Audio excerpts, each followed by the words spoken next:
48 minutos. Aquí tiraron una bomba, mira. Bueno. Vamos a dejarlo así.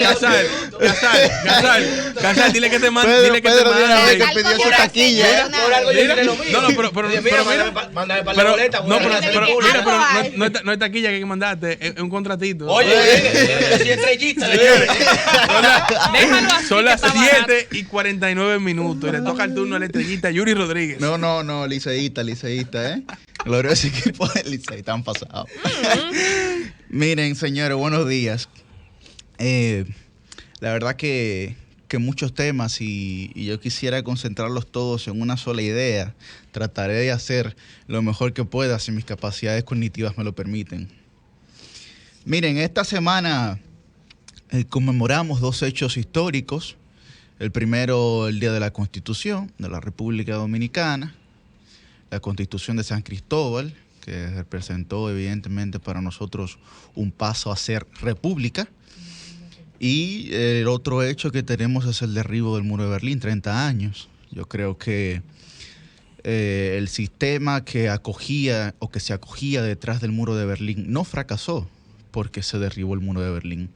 Fracasó porque se construyó el muro de Berlín. Y se los dice un socialdemócrata.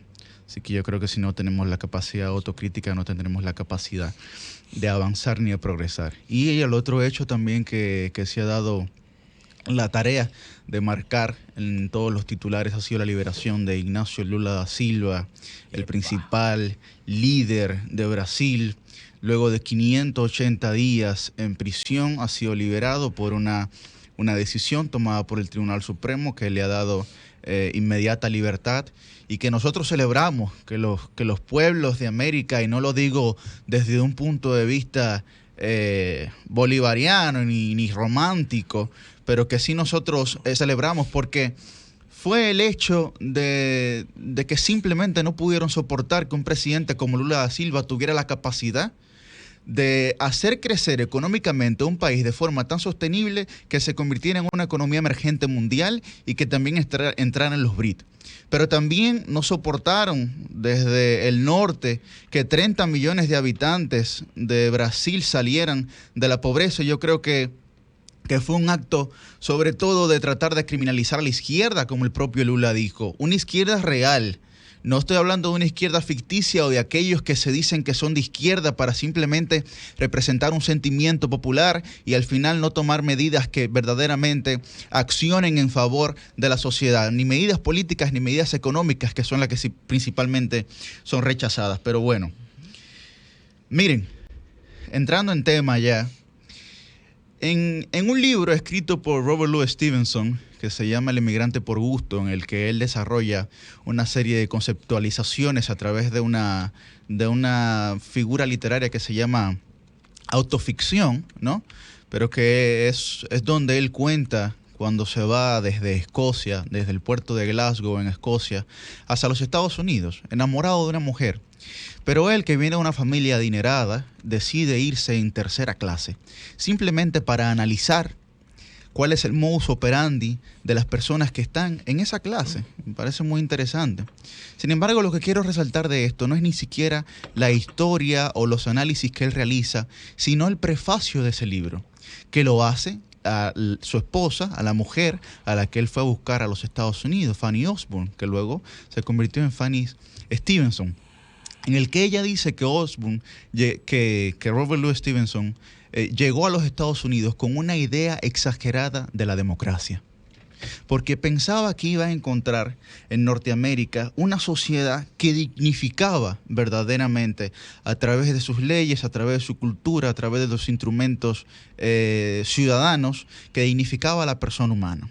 Pero no fue así. Y aquí me quiero referir a lo que mencionaba al principio. Día de la Constitución. ¿Para qué sirve la Constitución? Que es una acción política. Primero, la Constitución, hemos dicho mucho en nuestro país que la Constitución es un pedazo de papel, pero yo no creo que la Constitución sea un pedazo de papel, pero tampoco creo que la Constitución deba ser un instrumento que sirva para atacar adversarios políticos.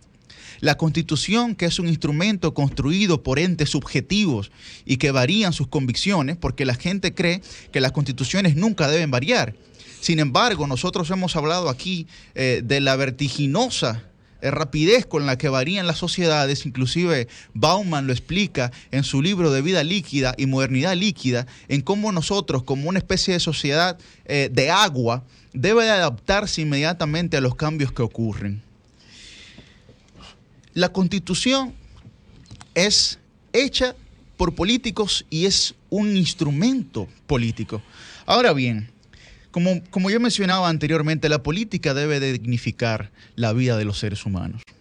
La política se confunde generalmente con el interés general, pero la gente no está desencantada con la política, la gente está desencantada con los actores políticos. ¿Y qué sucede? Que un actor político es una persona pública que pertenece a todos, que pertenece a la sociedad. Y lo mínimo que puede exigírsele, si no tiene talento, es que actúe con dignidad. El hombre y la mujer pública no ejercen una profesión, ejercen un mandato. Y eso quiere decir que como entes políticos y públicos están obligados a rendir cuentas hacia una sociedad que se presenta como su clientela. La verdad que nosotros en nuestro país hemos visto el acto de honestidad o de rendir cuenta como un acto ocasional y no como una cultura transversal de nuestra sociedad. Sin embargo, las normas, las reglas, el respeto debe ser una noción moral, de conjunto, de colectivo, que permita entonces a través de la ética, que es lo particular, reflexionar sobre esa moral. Si es que acaso es posible, si es que acaso podemos hacerlo como sociedad. Pero yo hago la pregunta aquí, ¿para qué sirve la política? ¿Para qué sirve? Debería servir para desarrollar los derechos. Debería servir para crear los mecanismos necesarios para que una persona pueda hacer creíble su vida y no se canse de tantas muertes cotidianas cuando no tiene accesibilidad a derechos. Debería servir para garantizar el derecho a una vivienda digna y al trabajo. La política debería servir para crear políticas públicas en las que las mujeres que las están matando, y es verdad que las están matando, y me tomo el atrevimiento de decir que no por una ideología reduccionista que simplemente dice que la matan por ser mujeres, no, la matan porque hay hechos y características sociales que nos llevan hasta ese momento. Exacto. Y que son plenamente prevenibles, o deberían de serlo. Pero la política debe también servir para garantizar los derechos de la gente con discapacidad. Esto es una sociedad en la que la persona con discapacidad no puede acceder a nada. Una locura lo que viven esas personas. Y nadie se preocupa por eso. La política debería de servir para el libre desarrollo de la personalidad. Y voy a poner un ejemplo leve, porque regularmente los ejemplos leves son los ejemplos más representativos. Yo recuerdo en el colegio, me imagino que muchos aquí, uno ni siquiera podía ir con el pelo largo o dejarse crecer el cabello, porque inmediatamente eso significaba en el imaginativo colectivo, en el prejuicio social del dominicano, que usted era un delincuente si usted tenía el pelo largo aquí como tiene Pedro. Inimaginable, impensable. Tatuaje, eso es. Un tatuaje. Un vándalo. Pero también la política debería servir para el libre desarrollo de los cultos y de las creencias. Las mentes cerradas. Miren lo que tuvimos la semana pasada con ese joven que invirtió en una fiesta que decía Hellfest. Gran cosa. Por no decir otra palabra, gran cosa que se llame como se llame. ¿Dios preferiría ateos amables a cristianos que odian al otro? O no sé si me equivoco. Pero la política debe de servir sobre todo para garantizar los derechos colectivos. El individuo no se desarrolla como individuo en una sociedad si por lo menos no hay garantías generales sobre cómo usted poder hacer cumplir los derechos colectivos. Pero, ¿por qué yo he dicho todo esto? Porque nosotros estamos en un momento histórico de la política dominicana y miren lo que sucede. Que por eso es que yo estoy plenamente convencido de que la oposición de este país no va a llegar a nada. No va a llegar a nada. Porque la política no puede servir como un botín para repartírselo. Y lo que han hecho, por ejemplo, en esta semana, es que Luis Abinader inmediatamente ha designado ya un gabinete de su próximo gobierno. Ya ellos tienen las elecciones ganadas. Ya ganar. Ya tienen las elecciones ganadas. Dios mío. Preguntaría Neruda, ¿cómo se reparten el sol en el naranja a los naranjos? Hay que hacernos la pregunta. La oposición en este país desde los años 90 no ha asumido ninguna causa política, ni ninguna causa social, ninguna.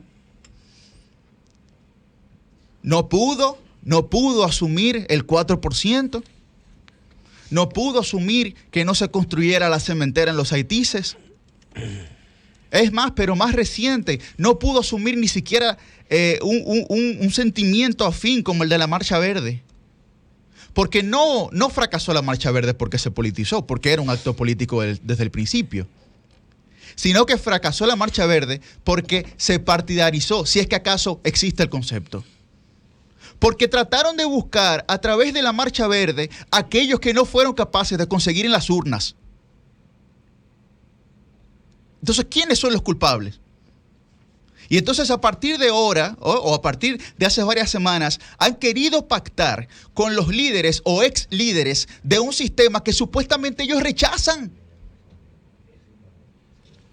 Entonces, ¿cuáles son los actos de coherencia que tiene la oposición dominicana en este país? La oposición ha crecido no gracias a sus virtudes, ni a sus propuestas, ni a sus líneas discursivas. Han crecido gracias a la división del partido más fuerte de este país. Porque no han tenido la capacidad de canalizar el sentimiento de falta de asunción de causas sociales de la ciudadanía. Que le rueguen a Dios, que esta reestructuración que está haciendo el Partido de la Liberación Dominicana dure años. Porque como dure meses, les será imposible ganar en febrero y les será imposible ganar en mayo. Porque nos surgirían muchísimas preguntas, aunque se me agota el tiempo. Pero JM, la única pregunta que yo creo que deberíamos hacer es que, ¿cómo se pueden entender dos personas si una es ciega y la otra es sorda? El son de los